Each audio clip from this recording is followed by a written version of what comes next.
गौरव सुनील खेडकर एक शेतकरी कुटुंबात 12/5/1999 रोजी आई मीराबाई व वडील श्री सुनील खेडकर यांच्या कुटुंबामध्ये जन्म घेतलेला। त्याच वेळेस भारत-पाकिस्तान कारगिल युद्ध सुरू होते। हा तोच मे महिना होता ज्या महिन्यामध्ये युद्ध सुरू झाले आणि मीराबाई आणि सुनील खेडकर यांच्या पोटी एक वीर सैनिक जन्माला आला। त्याच वेळेस वडील सुनील यांनी ठरवले की आपल्या मुलाला पण आपण मातृभूमीच्या सुरक्षितेसाठी एक दिवस सक्षम करून फौजमध्ये पाठवावे। आणि लहानपणापासूनच गौरवच्या मनामध्ये त्याच्या वडिलांनी देशभक्ती देशप्रेम रुजवलं।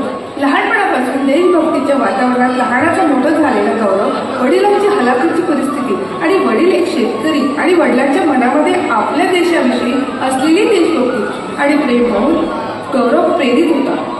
आणि सन 2020 मध्ये आपल्या मातृभूमीच्या सुरक्षेसाठी गौरवने भारतीय सेनेमध्ये भरती होऊन आपल्या वडिलांचे स्वप्न पूर्ण केले। आई मीराबाई व वडील सुनील यांचे आनंद गगनाला पावेला।